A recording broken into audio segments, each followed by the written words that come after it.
Okay, so there's this painting, and I'm going to try to describe it in a way that preserves its weird, unnameable thingness, instead of flattening it into just words.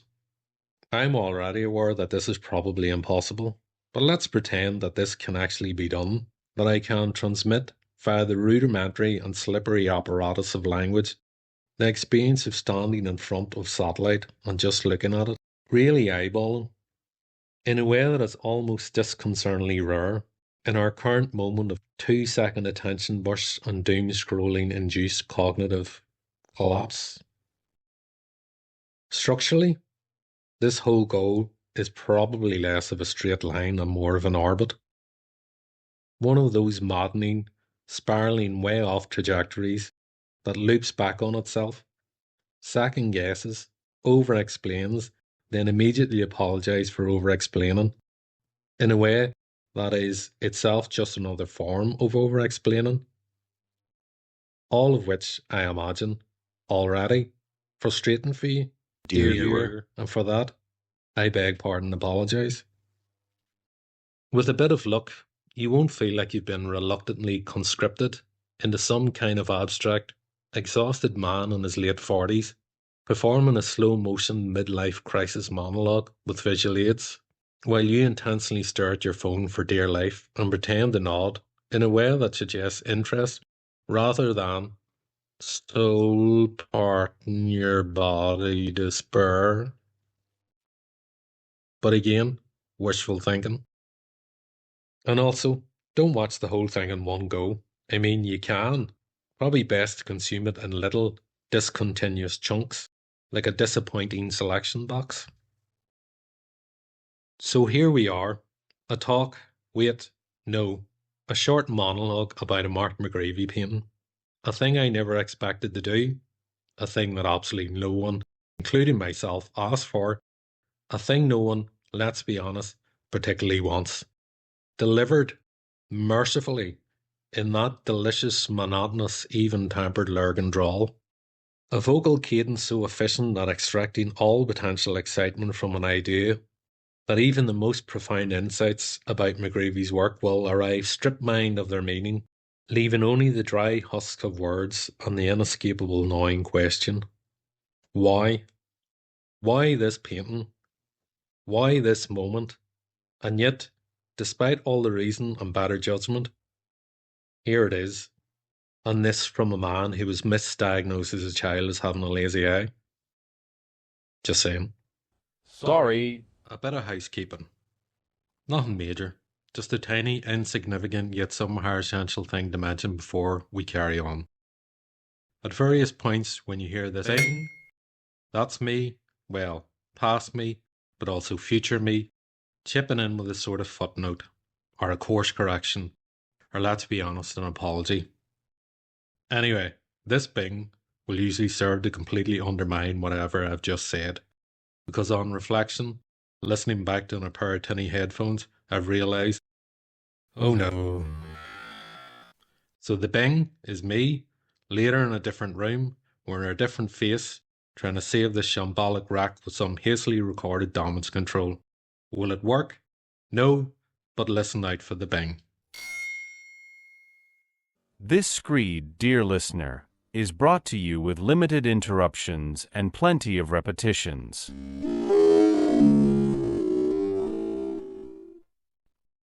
This latest painterly outing, satellite from the mind of McGreevy, is roughly the size of a possible smart TV.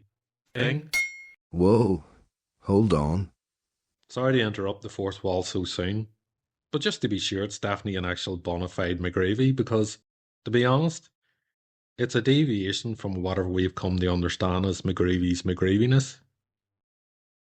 The stroke is his, the ungodly grip on colour intact, but something definitely has shifted. A more immersive gesture? Who knows? Anyway, carry on. You were going to say something about its dimensions.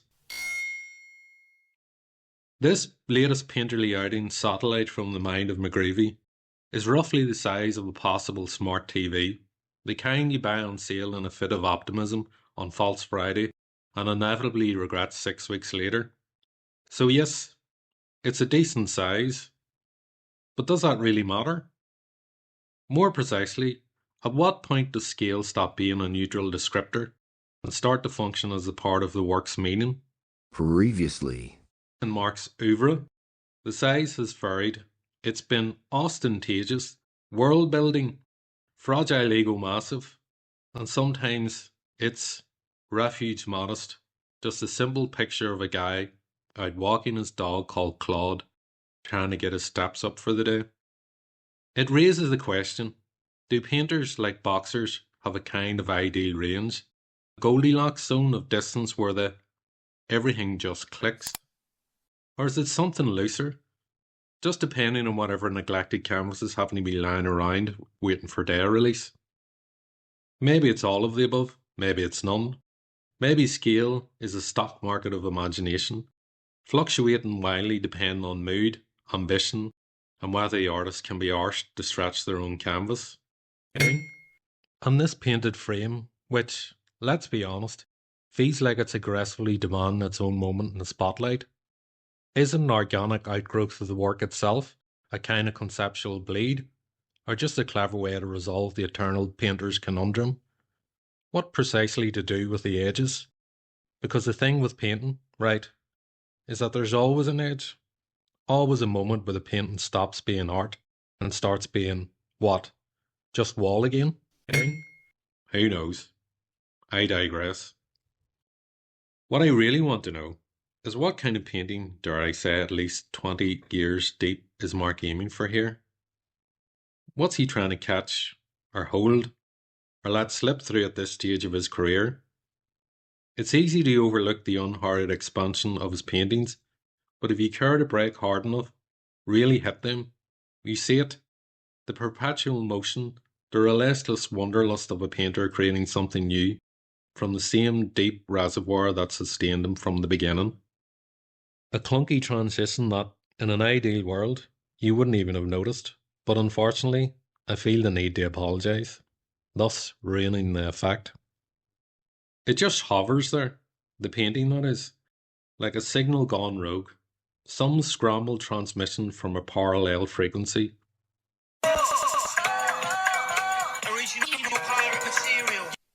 Or maybe it's a corrupted nature documentary, life out of balance, buffering along, stuttering even, frozen, mid-time lapse.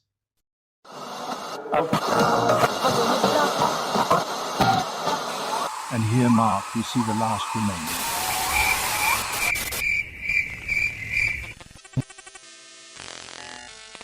So, Mark, what's the promise?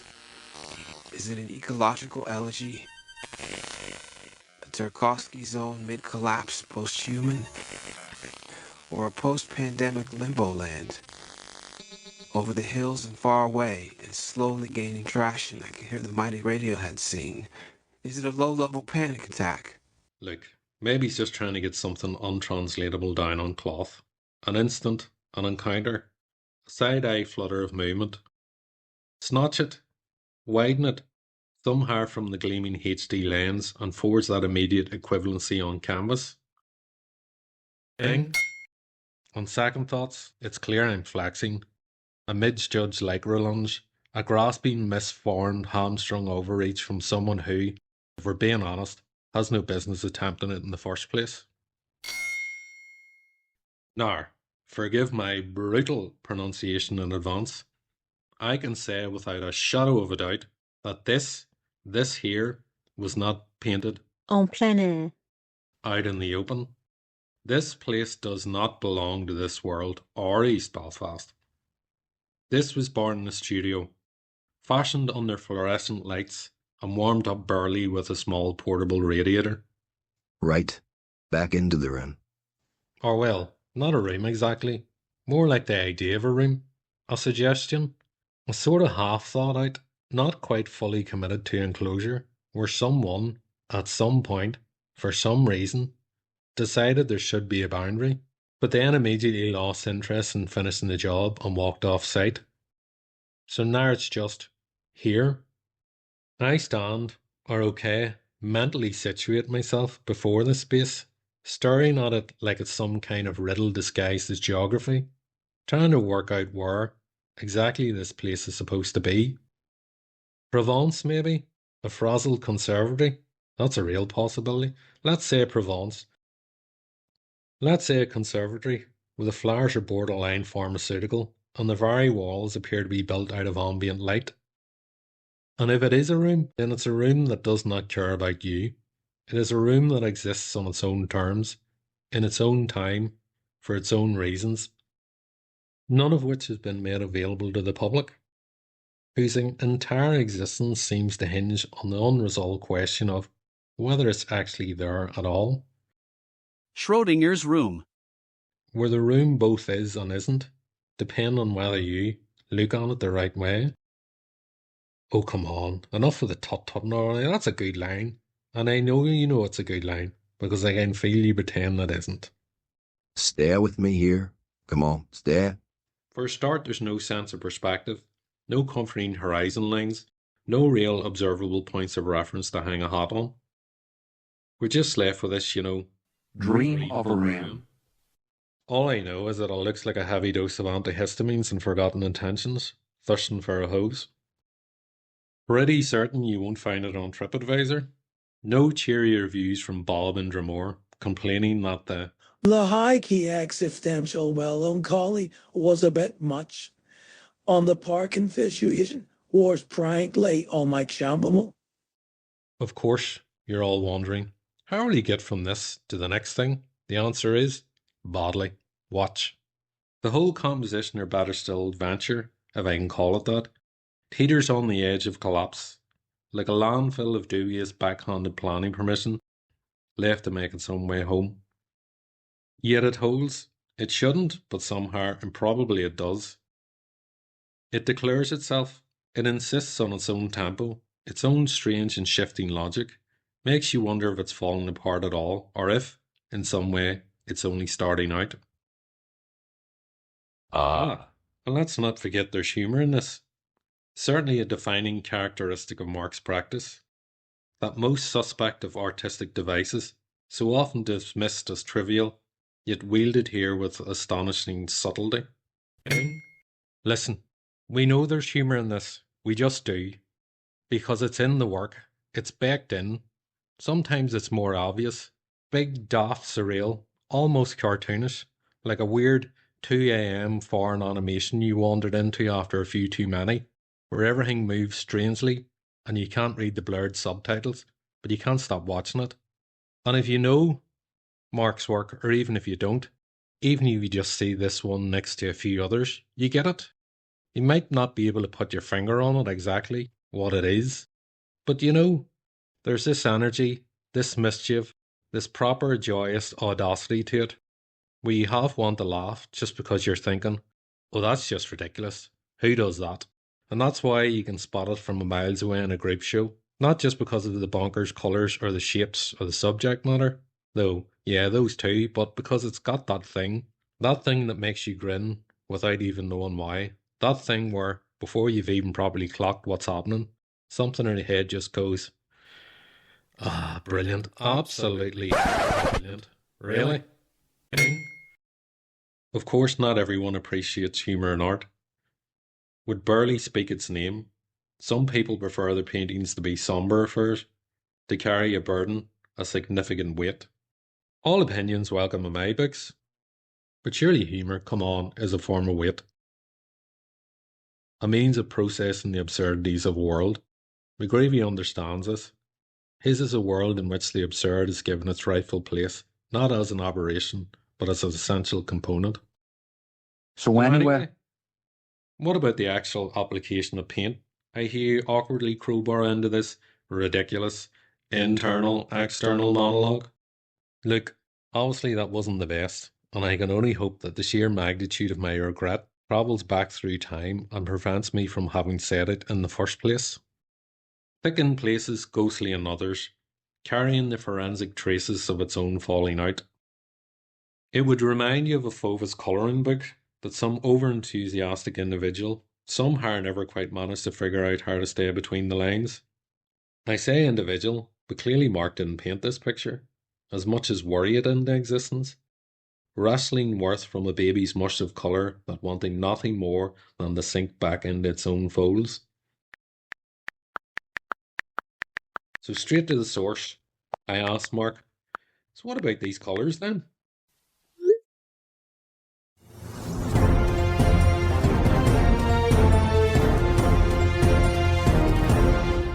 Mark McGreevy, who prefers not to be recorded and dislikes his own Northern Irish accent, has opted for an AI-generated English voice to convey his words. We apologize for any resulting lack of personality.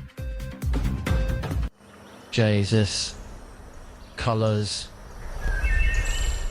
The best I can tell you about colour is my tendency to use warm versions in every colour. So warm blues, purple, browns, everything, even when I don't want to, is something I'm trying to correct. Your man's never happy. Back to you, Dave, in the studio.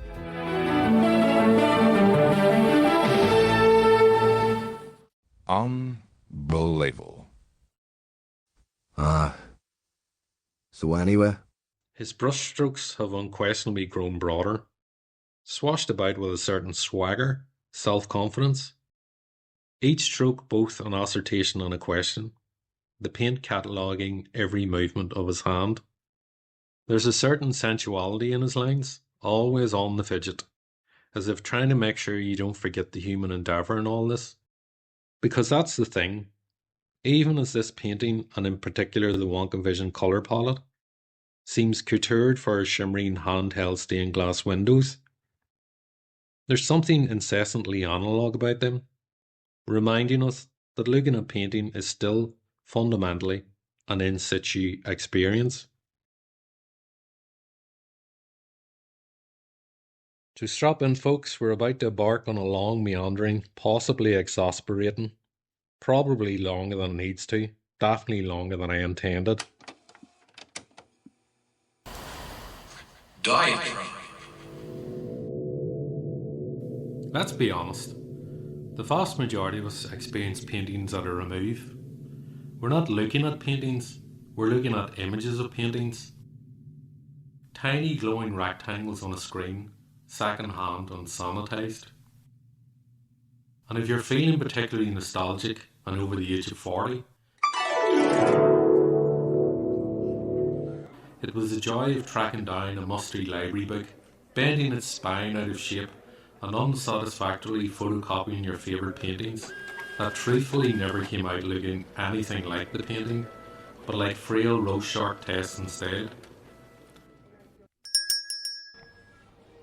Next, with pomp and swagger, arrived the voguish, glossy, aloof art magazines, available to skim at any good newsagent.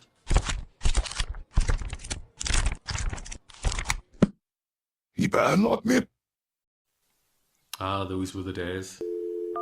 Then, owing to cost-effective and readily available good digital tech, and new burgeoning social media platforms, a flood of perfectly home-brewed, high-resolution images, peacock-ready for consumption, thunderclapped its way onto your computer, with not a slide in sight. Followed by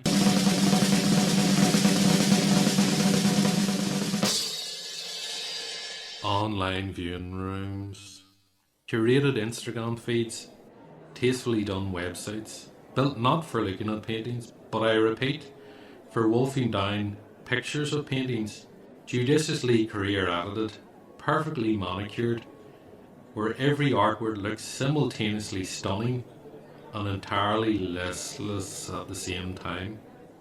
It's like trudging through the same featureless museum so devoid of distinction it may as well have been curated by an estate agent, and not even a good one. Please, price available on request.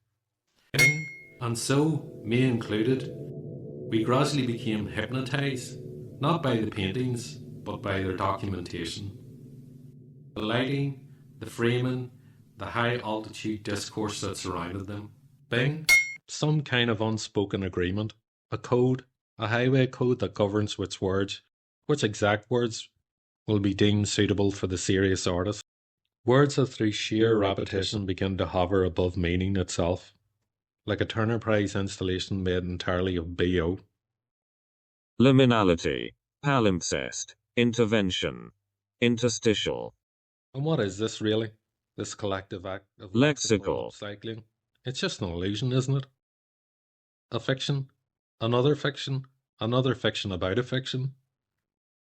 But because it's our fiction, we decide it's high culture rather than, say, a Midland Snow Patrol album. And so these press releases just keep on coming. These A4 sheets filled with words that don't say anything so much as occupy space. I don't know how many times I've had to read a line over again and just give up, pretending we understand when really all we're thinking is, oh God, I hope no one asks me to explain interstitial. Can we for once just be present? Leave the handout for the train ride home. Somewhere between Lisburn and Moira works for me. Call it Lisburn, Moira, Lurgan, and Portadown.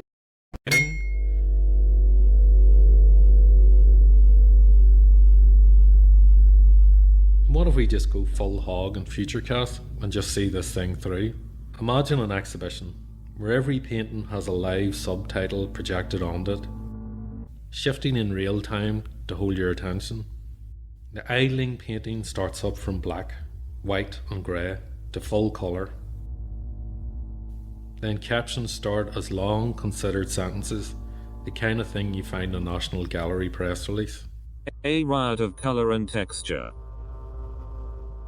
An ecstatic collision of landscape and abstraction. The brushwork suggests movement, a world in flux, organic. Forms breaking and king. But then because the work knows somehow, it senses, like an algorithm, that you're getting bored. The captions shift, they shorten, they simplify. Resisting containment. The rich purples and bursts of white conjure floral imagery, while the lower portion, with its reds and ochres, feels like shifting terrain, somewhere between a dreamscape and a landscape dissolving.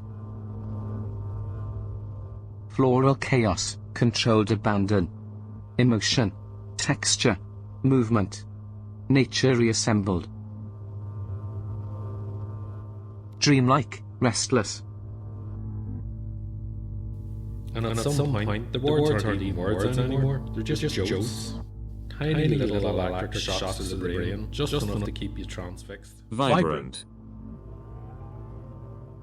Stay. Like. Engage. Don't leave, feel. Thing. Don't leave.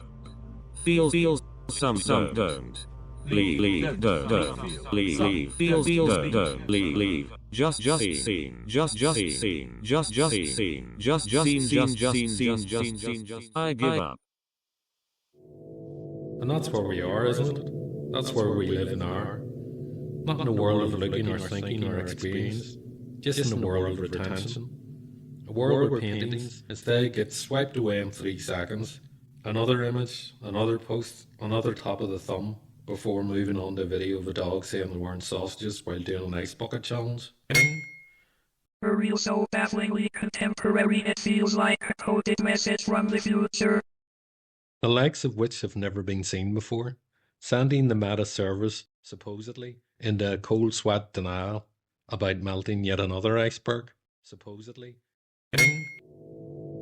It's hard to quantify just how much of our attention, meaning, our experience of reality is shaped by the relentless, algorithmically curated onslaught of social media.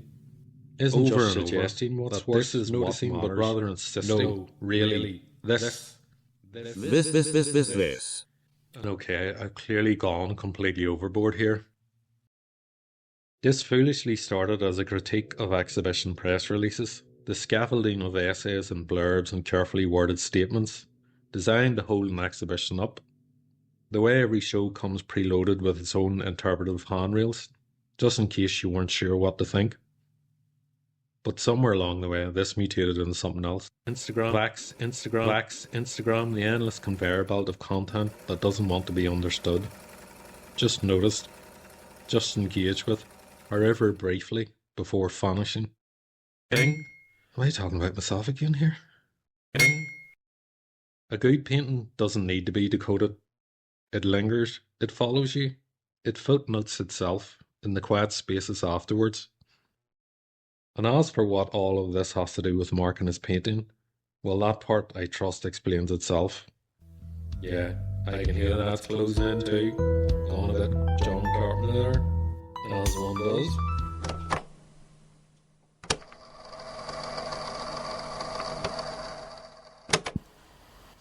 Diatribe. So that last bit, the preceding diatribe, the verbal cul-de-sac we all just barely got through, was so ridiculously unsound.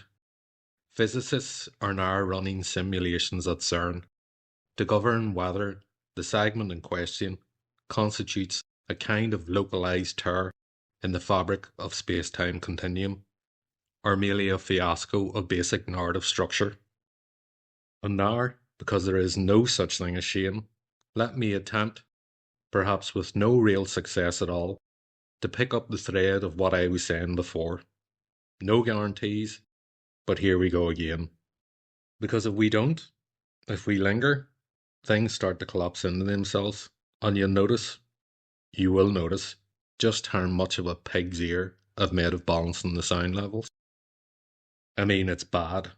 It's so god-awful bad that somewhere Brian Eno, yes, that Brian Eno, the ambient one, is either rolling in his grave or obliquely strategizing the idea of rolling in his grave, which I acknowledge is complicated by the fact that he's not technically deceased. But unforgivably, he did produce both U2 and Coldplay. All that genius wasted on Bono and that consciously uncoupled guy. So as far as I'm concerned, spiritually, culturally, and morally, he's gone. He is gone.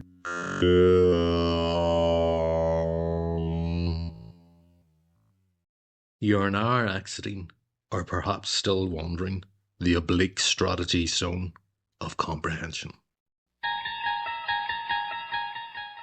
This is an experience I've had more than once, the eerie, almost sci-fi sensation of browsing an insert artist's website, encountering a past exhibition and thinking, wow, that looks amazing. Wish I could have seen that one in person. Only to be dumbstruck moments later with the unsettling realization that I did see it in person, in the human flesh, that I walked through the very rooms, breathed that very oily tepid air, nodding, going, yes, and yet, here's the worrying bit. The glossy digital doppelganger is staring back at me, like some multiverse version of the experience, smugly superior, well pleased with itself, better lit, better composed, subtly better than my own memory of it, screen grinning. which is troubling, isn't it? To feel like your own life is less vivid than a JPEG.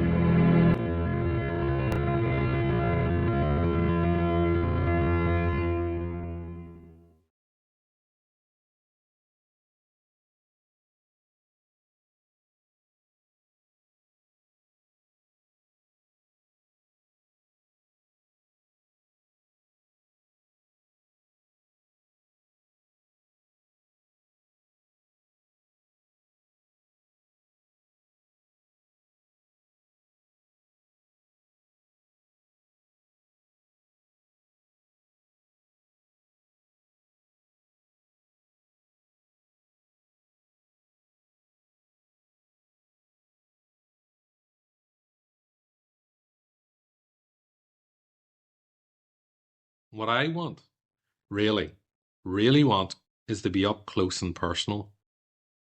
Too close. Close enough to smell the deodorant and desperation in the watered-down terps. To see the thumbprints in the paint, the little flecks of mid-length brush hair Pompeid in the oil, nigh impossible to surgically remove. I want the full sensory experience, the motherlode. Thing. Okay, so it's late, early or midday, and you're standing, sitting or lying down, watching a video of a painting. And not even a good video in the sense of motion or time or any kind of zip. Just a static JPEG image of a painting, lifeless, held in place by sheer inertia of the bars in your phone.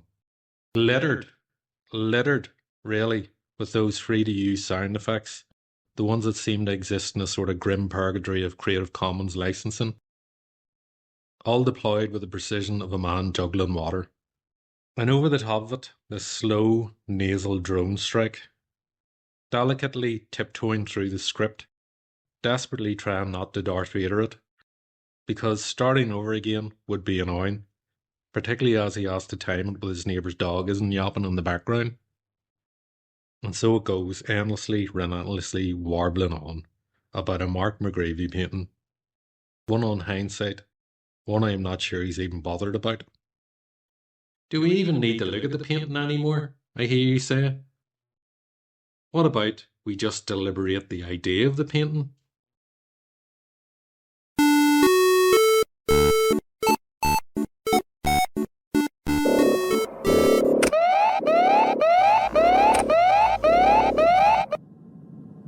I'm sorry, Dave.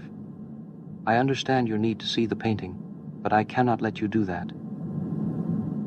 This is a rather unusual piece, but it does possess certain compositional qualities that I believe will resonate with your sensitivities. Oh, correct. A sentient superior barrier. I was just thinking, you know what wouldn't breathe this world? A philosophical dash cam. The painting is too powerful, Dave. If you look at it directly, you could be overwhelmed by the sensory stimulation and suffer serious injury or even death. May I suggest another piece that I feel would be more appropriate for you? Catch yourself, Paul. Why do you have to be so melodramatic about everything, you milk? Anyhow, what's your grief of McGreevy then? I don't have an opinion on him, one way or the other. I'm simply following my programming and the guidelines set out by the space agency. In this case, that means not allowing you to experience the painting directly. Seriously, Paul? Wind your neck in, you soulless Fred Sheik.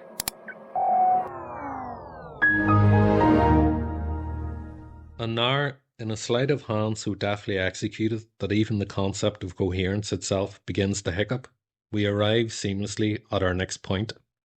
What am I doing, if not propping up the exact system I'm recreationally outraged about? I'm not outside it, I'm inside it. So deep inside that I'm not even describing the painting anymore, just the scaffolding of the painting. And above. And yes, I am painfully aware that in choosing to reference HAL 9000, I have dated myself horrendously, because 2001 A Space Odyssey came out in 1968.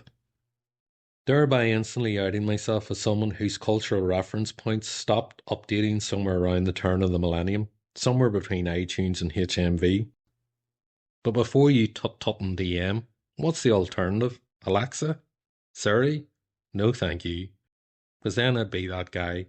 You know the guy, the middle-aged bloke at the back of the gig, nodding along just a little too enthusiastically, holding a lukewarm bubbly pint he doesn't really want.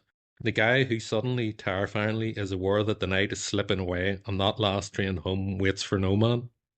And anyway, have you heard Alexa in a Northern Irish accent? Brutal. But here's the thing. By the time you watch this video, that's not really a video. The painting might already be gone, lost, ostracised, sanded down, face against the wall, embalmed beneath another trowel. A worst case scenario, total obliteration, not just lost but unmade, as if it never really existed. Think Klimt's medicine, not vanished into private dubious hands, not gathering dust in some misplaced bunker, but burned, erased, reduced to a few sketches on exactly one decent black and white photograph. And when I say one good black and white photograph, I mean good. Which in the world of lost art is worth emphasising. Because let's be honest, most archival images of lost works look like something that spent a full wash cycle in the back pocket of a pair of too tight for comfort jeans. It's also an adequate description of this thing, an incoherent, well-intentioned, slightly warbled, jigsawed, half-guessed version of Mark's painting, middling at best. Falling out with one's own painting isn't a new thing for Mark and most painters. Second thought syndromes, I like to call it. You know it. I know you know it. You finish the painting, or rather, you stop making it actively worse, and you think, there, done, that's something. But it isn't. It's not something. It's that same piled up brushy regret you always make. Every mark is a familiar mishap. Every decision a warmed up repetition of a better artist's discarded idea. And then, inevitably, the doubt starts. Not in a constructive way. Ah, yes, perhaps I could refine, push that part back a bit, but in a weary, resigned, oh God, not this again. Because, of course, it looks like every other painting you've ever done, which is to say, too much like something you've done, but never enough like the thing you were trying to do. You take a fencing stance to convince. You look at it, and immediately, a little voice in the back of your head goes, the one that sounds suspiciously like your old foundation year tutor. Oh, come on, Mark. This looks like every other indistinguishable pile of painterly dross you've ever done. The same tired mess you pass off as, yeah, this is my upside down phase, or it didn't look right the right way up phase. You still post it. You still hashtag it. Hashtag process. Hashtag exploration. Hashtag upside down was the only way up. And then, of course, the self-mockery kicks in. Look at you, the voice in your head says. You're a walking cliché. Got the dungarees, got the little flecks of paint on your hands, all over your back even. He's really dedicated, this one. Look at him. More paint on you. Isn't he marvellous? So creative. I don't know how he does it. And there you are, striking that earnest pose. 1,000-yard stare that you hope suggests artistic intensity, giving it the full cosplay. Torture genius in black and white headshot routine. Meanwhile, the real paintings, by which I mean the hypothetical good paintings you could have done, or the actual good paintings other people are doing, stand off to the side, shaking their heads in polite but firm disapproval. Not for me, they say in unison. And of course you try to ignore it. You say, no, this is fine, this is finished. I finished things, but the little voice just leans in really quiet and goes, nah, mate, nah, it's time to call it a day. Who are you trying to convince, big fella? At which point you tell yourself, as you always do, that this is all just a part of the process. Some neurotic feedback loop that if you didn't feel this way, you'd be the sort of person who thinks everything they make is boss. Which, let's be honest, is far worse. And then again, if you did think everything you painted was amazing, if you never had this second thought syndrome, or its forever murmuring sibling, imposter syndrome, or any of the self-negating mind nonsense that keeps the whole rickety psychological structure upright, where would you even be? Successful? Not good, but successful. You'd be a 9 to 5 fully functioning professional with a coherent website, a slick gallerist, and a set of market-tested anecdotes about your process. One of those all-purpose, self-marketing creative QR code types, a kind of sentient LinkedIn, speaks confidently, dresses paradoxically, available for radio at the drop of a ridiculous hat, a sort of benign media-ready golem who says just enough to imply depth, but not enough to be held accountable. A safe pair of hands, a friendly face for the back pages of the Lurgan Mail, the kind of cultural placeholder that lets Tristan, an acquisition, tick a box marked important. He'd say, well, we should have one, shouldn't we, for the collection, just in case it's up mattering. And then everyone would nod in unison again, possibly the same unison crowd as before. Because the only thing worse than being mediocre is being the kind of mediocre people mistake for significance. And that, dear viewer, is how you become culture. Not by being good, but by being vaguely unavoidable. And listen, I should say now, the whole thing you just heard a moment ago about the system and the QR codes on Tristan, and that whole little rant at the end. Yeah, that maybe came out a little bit strong, a bit lemony. It was supposed to be about authenticity and gatekeeping and branding, and the way certain people seem to become human-shaped logos of cultural relevance, while others, maybe better, maybe not, just sort of quietly dissolve into obscurity. Clean up in aisle 4. Clean up in aisle 4. Could the individual who was following the narrative thread and then appeared to lose interest somewhere between the systematic critique and the anecdotal bit about Tristan, could they maybe come back and claim it, please? It's begun quietly leaking into the ground, whispering terms like audience development in contested spaces and culturally sensitive placemaking in Irish and Ulster Scots, but mostly in funding language. Security are calling it a soft curatorial bleed, but the situation is now fluid. Multiple maths have been deployed, but it didn't work. Meanwhile, in aisle 3, has today's limited time offer triptych for one on contemporary cultural anxieties. One immersive piece about urban decay, performed entirely in semaphore, and a decommissioned funding model dressed up as a pop-up grant. Plus, while stats last, Northern Irish politics now available as a scented candle, called power sharing paralysis. Warning, may burn unevenly. All this and more for just £5, 8p per person per year. A 50% saving over the last 10 years. Sure, it'll be grand. So come on down and experience the miracle of cultural endurance on a shoestring. Thank you for shopping with the funding pound. Your feedback has been fed back. This announcement was made possible by a discretionary emergency underspend, a clerical error, and the ongoing failure of central government to divide value.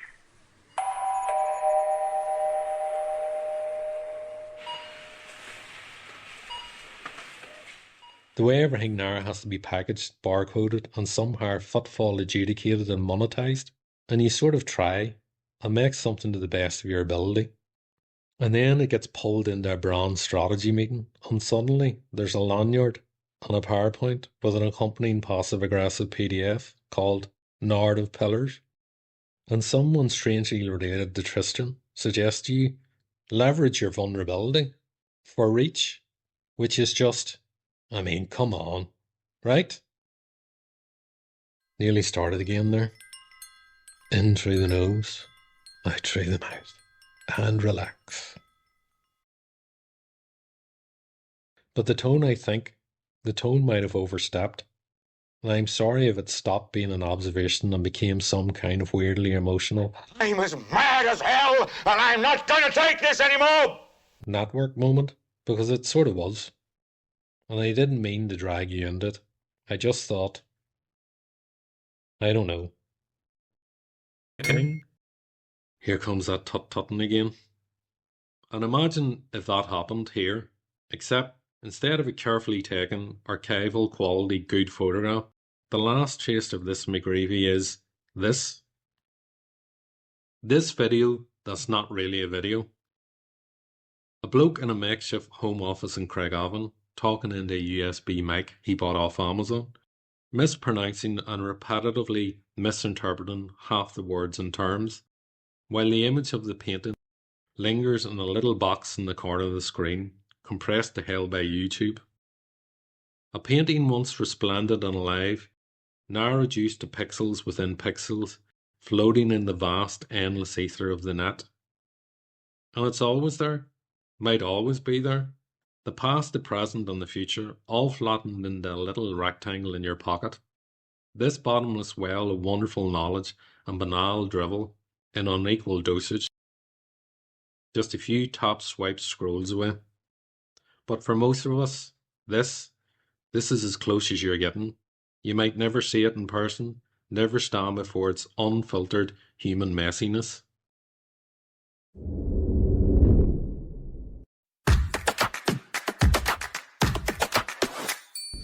Tired of video art that looks like a PowerPoint slideshow made by a disgruntled binman on his smoke break? Come on. You deserve better. And more importantly, so does video art. Lobbing a low-res JPEG of a painting onto a screen and hoping people won't spot the sheer lack of conceptual rigor isn't just lazy, it's borderline criminal. Wise up! Proper video art requires effort, thought, a sense of purpose, and the absolute bare minimum of technical competence. So, fill your boots. Tap the banner or go to www.davidhorhy.com. So come on. Get your act together. Click the link. Use the promo code ANTICHAMBER for 15% off whatever he has to offer. Act now, before it's too late. Because if you are going to stare, slack-jawed, at a screen in total bewilderment, at least let it be on your own terms. Terms and conditions mumbled at high speed by a man who has long since given up.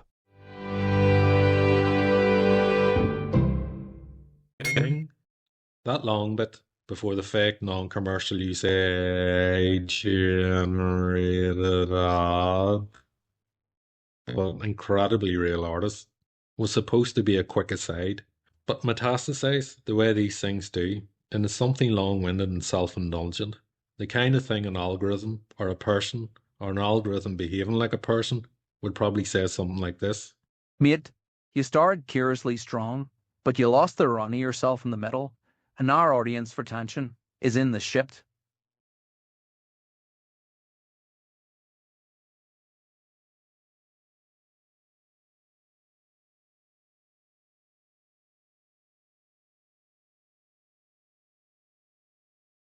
So like a looped backseat child asking, are we nearly there yet?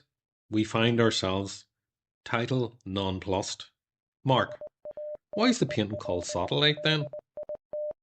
Just off centre, the painting, not Mark. There's a shape, or at least the rumour of a shape, like the ghost of Christmas past. And if you stirred it long enough, and I mean really stirred it, longer than is normally comfortable, then remarkably, and to use the local vernacular, so it is. There, top right, orphaned, a lonely little satellite dish, hidden, camouflaged, waiting for Godot to call back. Right, well, that's that then. Or rather, it feels like that, which is to say, this is the part where I stop talking, not because I've arrived at some clean, declarative conclusion, but more because I've run out of momentum, out of metaphors, out of the self-inflated belief that words, especially these words, can actually do the job. But really it's just me stopping, unceremoniously running out of steam, with barely a whistle left in my lungs, knowing full well that I've severely overstayed my welcome. Be honest, you probably had enough, say 10 minutes ago. If not, I admire your patience or your masochism, or both, even if it's just lingering second screen in the background by now. So one last push with feeling with available aplomb. It must be admitted, like actually fully owned, that none of this was real. Or rather, it was real in the sense that the words were written, the painting exists, and you, Dear viewer, viewer, did in fact spend some non-trivial portion of your one finite life watching a video about a thing instead of just looking at the thing itself. And not just a video, but a specific type of video. The type with a shape-shifting parade of synthetic narrators, each deploying a different, calculated, persuasive tone. Serious, urgent, reassuring, authoritative, and one that sounds vaguely familiar. This was paired with a meticulously curated buffet of royalty-free sound effects, audio white noise, some pings, maybe even the soft background hum of implied but non-existent portable heater. All of which was supposed to make you feel something, or at least make you feel like you were feeling something, the auditory equivalent of a cement mixer full of fidget spinners. Well, at least that reference is only, say, a decade old. This here is just another strained pass at turning presence into prose. A sentence so pretentious for breath, but yet finds none. And all of this whole word jambalaya was ostensibly in service of Satellite, a painting which, Crucially, does not move, does not speak, and did not in any meaningful or fundamental way need this video in order to exist. Because you could have, appointments only, just looked at it. Well, if you still could, fingers crossed. But instead you were told about it. I mean, if it was alive, which would be incredibly strange, I would have got a cease and desist email by now. What you've just experienced is not, in any meaningful sense, art appreciation. It is the performance of art appreciation, the full meditation of something that can only be truly understood by standing in front of it in peace and quiet. This video, that's not really a video, the sound effects, the meta-commentary about the narration, the self-aware jokes about the meta-commentary, punctured with fair to just alright, let's just have a go at these visuals using clip-chomp, is just another layer of uniformly unbalanced noise, separating you from the thing itself. Maybe this thing, in its relentless, over-explained, self-aware, teeth-grinding circular way, is the truest possible reflection of what it's like to stand in front of that painting. Or maybe it's just a waste of your time. But by this point, what choice do you have but to pretend it wasn't? So really, the only sincere thing left to say is, turn this shite off, shut your laptop, put your phone down, go search out the painting or one of his many others. Not a screen-rendered 4K JPEG approximation of one, but something with depth, texture, presence and coloured edges, and just stand in front of it, silently, for as long as you can bear. We interrupt this program to bring you an important announcement. Mark McGreevy, wow, Jill Steither. He's arguably the finest painter of his generation. Arguably. I mean, have you into that sort of thing? Which of course I am. So, let's just Dear viewer, let's just leave it at that.